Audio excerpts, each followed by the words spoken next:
नेपाल में जो कुछ हो रहा है, क्या उसकी वजह सोशल मीडिया पर लगाया गया बैन है? बिल्कुल नहीं।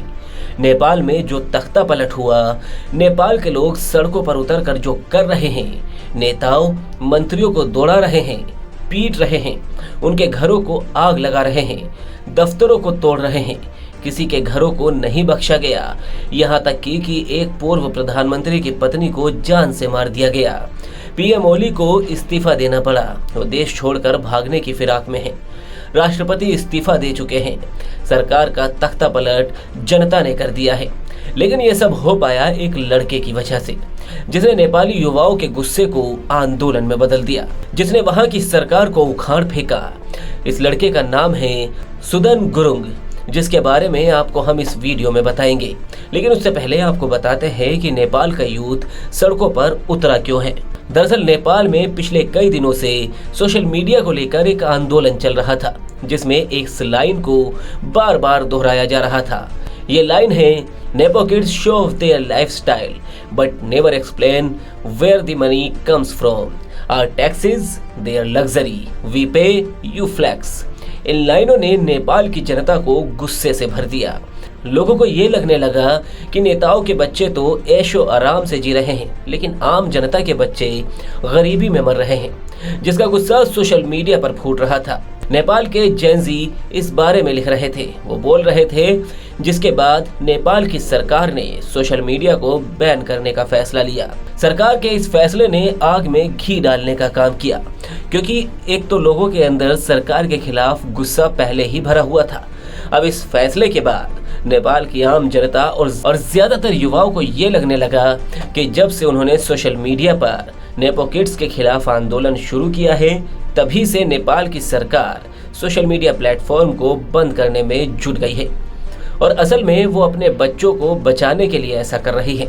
नेपाली यूथ गुस्से में था और ये गुस्सा आंदोलन में बदला एक 36 साल के एक्टिविस्ट सुदन गुरुङ ने, जिसने नेपाल की सरकार का तख्ता पलट करवा दिया। कैसे कराया और कौन है ये सुदन गुरुङ, ये आपको बताते हैं। दरअसल सुदन गुरुङ ने युवाओं के गुस्से को पहचाना, इसे प्लेटफॉर्म दिया और पूरे नेपाल में इसको अलग अलग नेटवर्क के जरिए पहुंचाया। सुदन गुरुङ ने 8 सितंबर के आंदोलन के लिए जेनजी का आह्वान करते हुए अपने इंस्टाग्राम पर पोस्ट लिखा, भाइयों और बहनों, 8 सितंबर सिर्फ दूसरा दिन ही नहीं, ये वो दिन है जब हम नेपाल के युवा उठेंगे और कहेंगे, अब बहुत हो गया, ये हमारा समय है, ये हमारी लड़ाई है और ये हम युवाओं से शुरू होता है। हम अपनी आवाज उठाएंगे, मुट्ठियां भींचेंगे, हम एकता की ताकत दिखाएंगे, उनको अपनी शक्ति दिखाएंगे जो नहीं झुकने का दम्भ भरते हैं। सुदन गुरुङ की इस पोस्ट के बाद नेपाली यूथ सड़कों पर उतर गया और इसके बाद जो हुआ वो पूरी दुनिया ने देखा। अब बात करते हैं सुदन गुरुङ की। आंदोलन को गति और दिशा देने वाला संगठन हामी नेपाल के संस्थापक और अध्यक्ष सुदन गुरुङ ही है। सुदन गुरुङ अपने आप को एक गैर लाभकारी संगठन बताता है। यूं तो इसकी औपचारिक शुरुआत 2015 में हुई, लेकिन इसका रजिस्ट्रेशन 2020 में हुआ। सुदन गुरुङ का यह संगठन आपदा राहत, सामाजिक सेवाओं और आपातकालीन सहायता के लिए संसाधन जुटाने का काम करता है। ये संगठन अंतर्राष्ट्रीय फंडिंग लेता है, दान प्राप्त करता है और भौगोलिक रूप से नाजुक रहने वाले नेपाल में भूकंप, बाढ़ और भूस्खलन से प्रभावित लोगों की मदद करता है। सुदन गुरुङ एक्टिविस्ट बनने से पहले इवेंट मैनेजमेंट में सक्रिय थे और उनकी जिंदगी पार्टियों के इर्द गिर्द थी। 2015 के नेपाल भूकंप ने उनके जीवन में एक नया मोड़ लाया।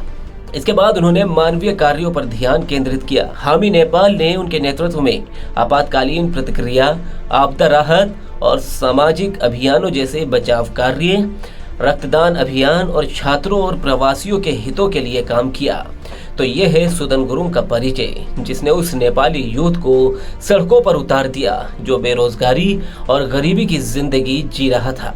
उसके अंदर गुस्सा था कि नेपो किड्स यानी नेताओं के बच्चे तो ऐश कर रहे हैं और वो ऐसी जिंदगी जी रहे हैं। नतीजा जिसका ये हुआ कि नेपाल के पीएम और राष्ट्रपति को इस्तीफा देकर देश छोड़ने की अफराक में घूमना पड़ रहा है। सरकार का तख्ता पलट हो चुका है, सेना ने कमान संभाल ली है। अब देखना होगा कि नेपाल का भविष्य क्या होने वाला है।